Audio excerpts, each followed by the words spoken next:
What up? It's your boy T-Bear in the reaction. So, with Extreme Rules only way today with WWE, I came across this from in the club, kicking it raw. So, a video was made out. Let me see who made this. But oh yeah, Polana Production. You know, I'm scared about Polana Production since he's the same one that made a video.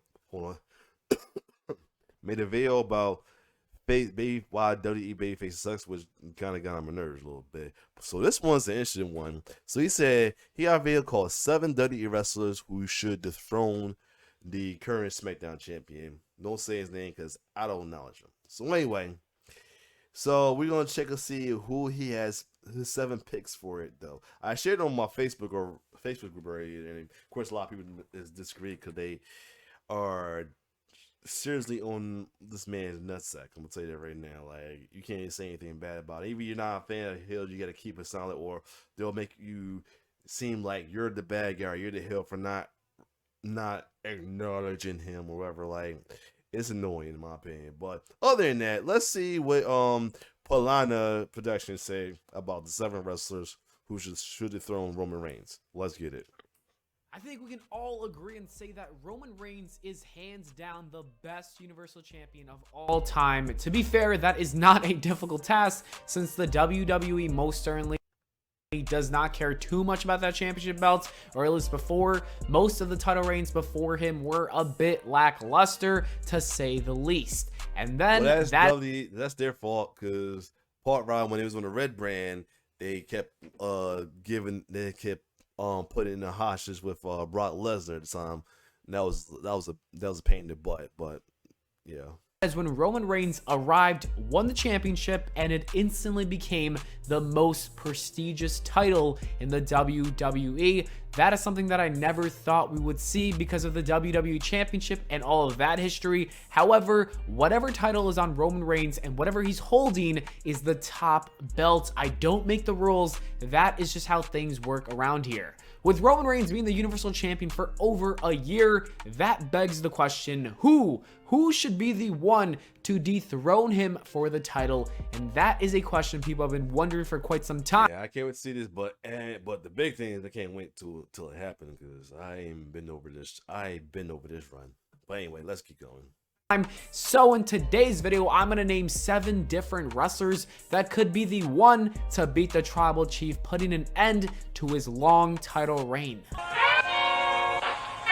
Randy Orton. This is the one.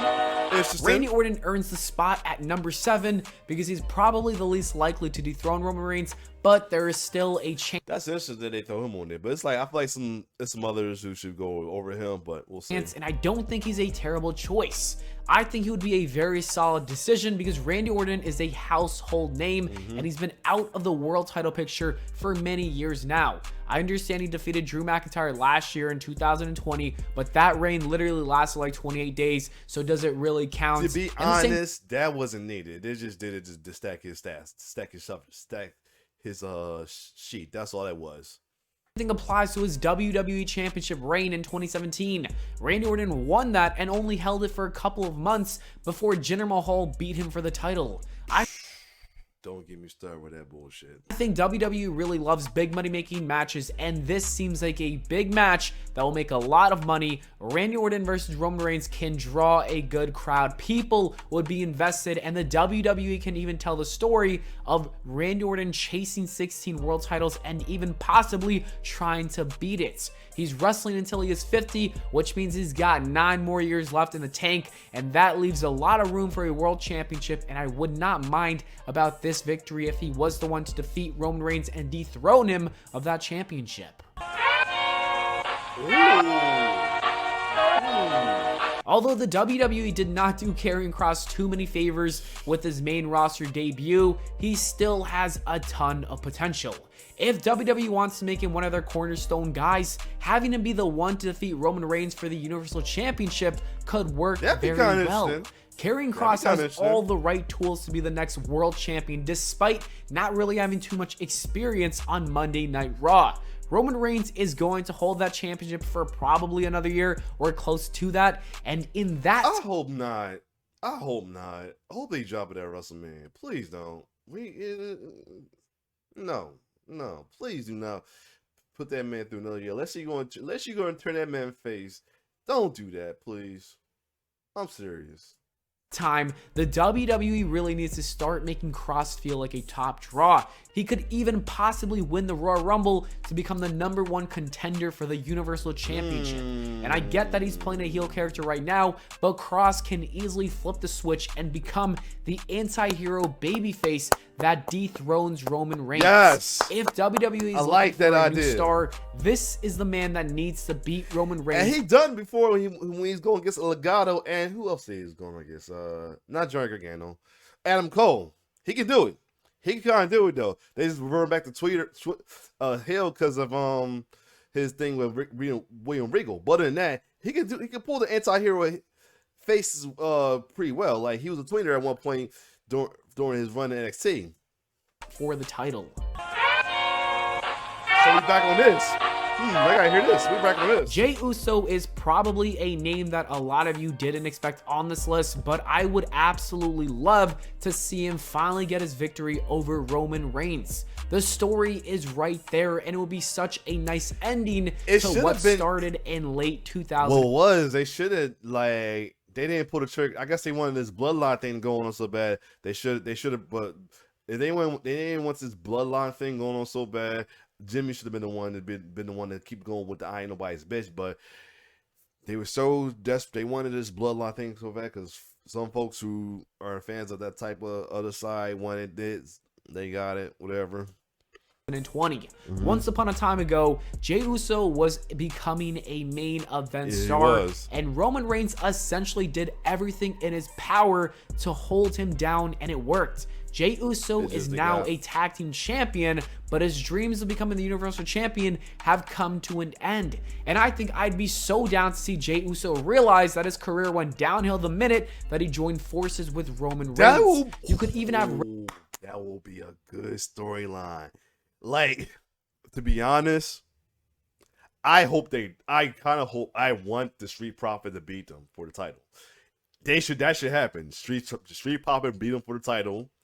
If it had Extreme Rules, but he probably not, because he probably want the New Day versus Bloodline, anything, or a possible Hurt Business reunion versus Bloodline, whatever.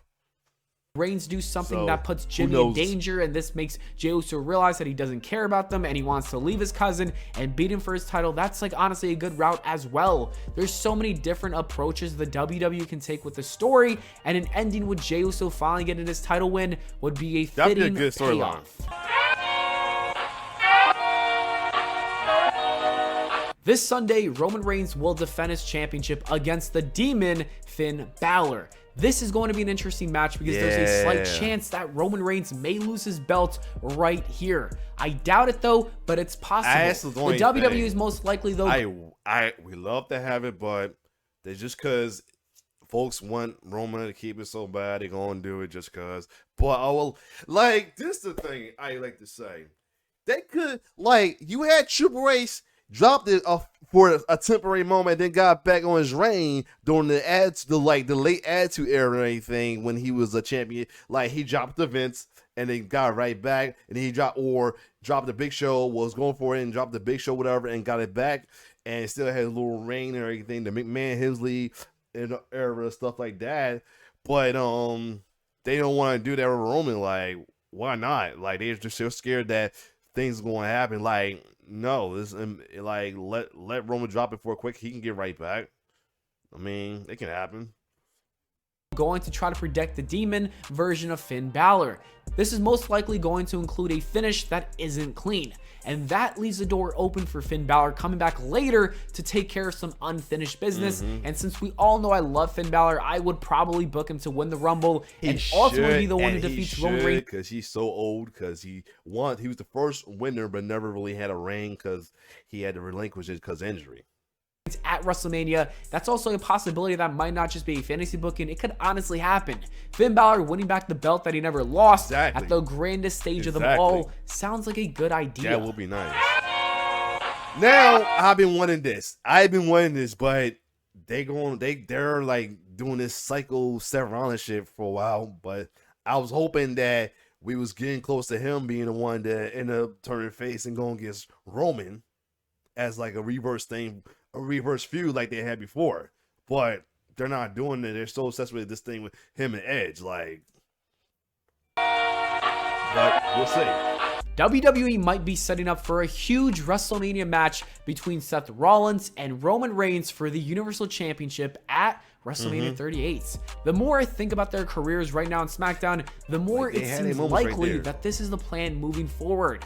Both men are being treated as the top stars on SmackDown, and Seth Rollins has been acting like a horrible person, and it seems like he's going to have an awakening, turning into a good guy because he's realizing he's been a terrible person as of late. And the WWE even teased this match at WrestleMania Backlash when we had a face-off between Roman Reigns and Seth Rollins, and it really seems like we're going to see this somewhere down the line in the future, and I would love to see a babyface Seth Rollins take down his former best friend. Well, fortunately, it might not be happening because I got word that he's during his dark matches, he's portraying a heel, so this may not happen. The WWE clearly does not know what they're doing with Keith Lee. This was good. They literally have one of the most talented big men in the world, and they haven't done a single thing with him. If the WWE creative team and Vince McMahon have a small piece of a logical brain, then they would have Keith Lee be the one to dethrone Roman Reigns for the Universal Championship. The match would be an absolute banger, but outside of that, they've already teased a future feud between them at Survivor Series in 2019. Additionally, the WWE can easily make the big man a huge star, unless they make Roman a face, but can draw money for the company. Keith Lee winning the Universal Championship from Roman Reigns is a no-brainer decision. Yes. The number one wrestler that is most likely that'd be good because you know the draft is coming up. And he's been out the titles picture for a while. The draft's coming up. He might get drafted to SmackDown. That should be good. Going to dethrone Roman Reigns and should probably do so is Drew McIntyre. The WWE have obviously built these two as the biggest wrestlers and stars on the roster right now, and I have a strong feeling that McIntyre is going to be drafted to SmackDown and finally get his big WrestleMania moment in front of a live audience in 2022 when he beats Roman Reigns for the Universal Championship. And that is a very likely possibility. It really seems like it's going to happen. Drew McIntyre has been doing nothing for quite some time, and this is exactly what they wanted. They wanted people to forget about him a little bit to make them realize that he needs a change-up and he needs to go after the man who beat him at Survivor Series in 2020. I could very well see it happening. Anyways, that is it for the video, guys. Thank you so much for watching. I hope y'all enjoyed. If you did, yes, that's good. Like I said, that the especially the Uso helped them. The Jey Uso helped Roman beat him. You know what I mean, typical and everything. So yeah, that'd be good right there. It's one of the people that are saying that there's a couple people in the post when I shared it on my wrestling group. Some people threw some people in the hat. One was definitely what some expected to happen since they expect him to face him is The Rock. Either he'll dethrone him or he'll keep the tribal chief after losing the title and they'll face each other, or he'll face him for the title. Another one they threw in because he's old one is Shinsuke. That'd be a good one as well too. So other than that, this was a good collection, good selections of who should be good at though. Only one I'm like yeah about it, a little bit okay about it is Randy Orton is so, but I wouldn't mind it. Karrion Kross was a good choice. Not Lance Hero. Jay I was skeptical until he broke down a possible storyline. That'd be good. Finn, I feel like got a chance. Like I said, they should go let him drop it one time and then get it back again the next month, the next pay-per-view or something like that. Seth Rollins, yeah, definitely Seth Rollins. I can see that. Keith Lee, I'm not sure right now because, like I said, with the Bearcat thing, from what I'm hearing, the dark matches, he's kind of working heel, so I'm not sure.